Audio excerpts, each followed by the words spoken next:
Hello, we have got a very old organisation, but a young person from an old organisation. We have got Shaun Hazeldine from the Red Cross. How are you doing? Very well, thank you.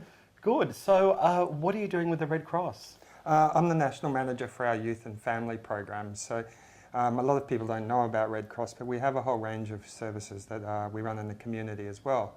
I guess when most people think of Red Cross, they think of the blood bank. So, but we don't have anything to do with that. We work specifically on services, for I guess disadvantaged people in the community mostly. Okay, cool. Now you're also doing a food program, which I thought I didn't realise that the Red Cross was involved with food, which is a bit of a surprise to me. So when I heard about that, I thought, okay, we should get you guys on. Yeah, no, that's right. We run quite a broad food security program, we call it, and I guess really the broader aim of that is to try and work to help ensure that everybody gets, has enough access to the food they need for their day-to-day life. What groups of people are disadvantaged when it comes to food and diet?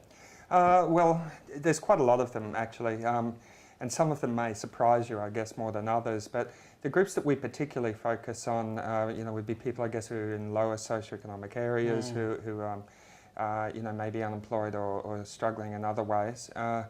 Other groups that tend to have troubles with food be newly arrived groups, migrants, newly arrived, asylum seekers and so forth, have difficulty adjusting to the Australian system sometimes. So how do they get in touch with you, or how do you find out about them? Well, we're connected in, I guess, through a lot of other agencies in the community that also work with the variety of groups.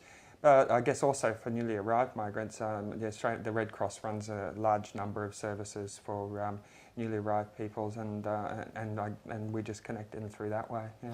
Okay, so what sort of help does the Red Cross provide? Like, is it actual food, or do they give them vouchers, or are they educational programs? It's a bit of everything, really. Yeah, I mean, we certainly, in a lot of instances, have to provide food because there may be an acute shortage, and particularly in the work we do in remote Aboriginal communities. Because that's a huge area, isn't it, that needs help? It is, very much so. And we know that 1 in 9 Aboriginal children in the Northern Territory will suffer malnutrition. So.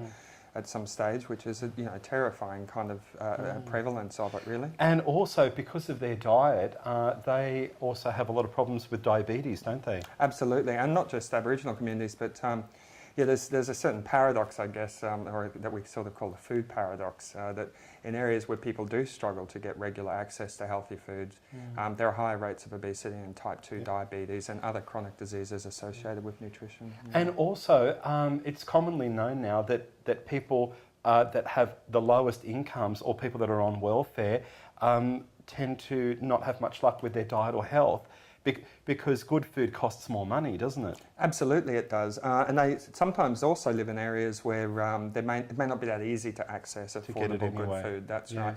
Particularly in remote communities. I had a call from somebody who works in some of these communities a couple of days ago to tell me that watermelons were $31 each in remote communities, and they were the only fruit available. So, I mean, you can imagine you've got people on the lowest incomes in the country paying the highest prices we have in the country for food. It's not very fair, is it? No, so it doesn't really work. Do you think that the government is really doing enough, or is it like a situation where organisations like the Red Cross are so important because they kind of like pick up the pieces?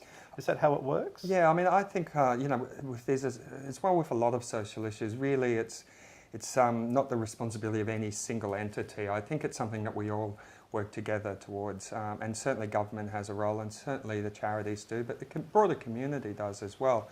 And I can give you an example of that. One of the programs that we run is called the Breakfast Club, a Good Start Breakfast Club, where we basically provide breakfast in schools in disadvantaged areas for children before school.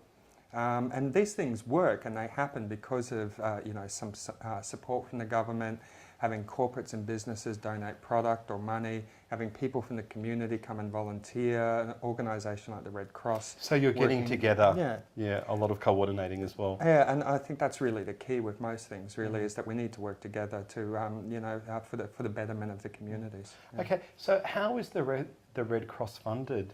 Red Cross gets funding from a variety of sources. Firstly, public donations are very important and allow us to do a lot of work that we would not be otherwise able to undertake.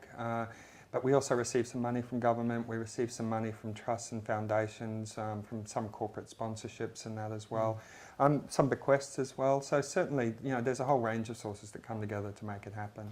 So tell me, how can people cope with a rising cost of food and trying to be responsible and healthy for their families? Yeah, it's increasingly challenging, actually. And as we find, some of the international problems with the food prices and going up and fuel prices and the financial crises and so forth, often in families, who are struggling already, the one place they can make savings is on their food budget. And you have to pay your rent or your mortgage. You have to cover off your utilities and so forth. So it's food that ends up suffering. Yeah. And if you can go and get a large pizza from a takeaway store for $6, Yeah, but then what's in it? Yeah. That's the problem. I mean, there's all that, excessive amounts of highly saturated fat. You've got all the yeast and all that stuff that they put in the dough, because apparently cheap bread and pizza dough has got all these emulsifiers in it and stuff like that, and yeah, but it's filling, and you can feed a family on it. So I guess that goes some of the way to explain some of what's going on out there. To eat really healthily, and it really costs a lot of it money. does cost. And particularly if you're buying it, if you're buying takeaways and you're trying to get healthy ones, as you indicated before, you don't know what goes in it. You don't know what it's been cooked with. So and also how long it's been sitting there, and and all that sort of issue. How and when did Red Cross start? Okay, it started back in 1854. When the founder, a man named Henri Dunant, actually witnessed a really, really horrifically bloody battle, and thought that there should be somebody who would take care of the wounded, regardless of what side they were from, and just look after them, be neutral and looking after the suffering. So that was a very simple beginnings. Unfortunately, he ended up dying in poverty, but the idea took off, and now the Red Cross is in 186 countries, has some 100 million volunteers worldwide. So and also, the Red Cross is always neutral. They're not meant to be attacked or bombed or anything like that when they're in war. And for that same reason, they tend not to take sides in political arguments and so forth as well. So out of that necessity of remaining neutral, so they're able to go and visit prisoners of war, which they do all around the world now, and operate in war zones, such as what's happening overseas at the moment. Wow. Now, if people want more information, obviously they can get on the net. Yes, absolutely. They could start on the website, which is www.redcross.org.au. Okay. And if they want to get involved? They can go in through the same way and check with the web, or contact your state office. It's in every capital city in the country. Okay, great. And also, if they want to donate, of course they can donate. Absolutely. You can donate directly to the breakfast program on the website or to our other food programs. Or you can contact the office if you want to send a check. Okay, cool. Shaun Hazeldine, you too. Yeah. Keep well. We'll see you soon. Thank you. Bye.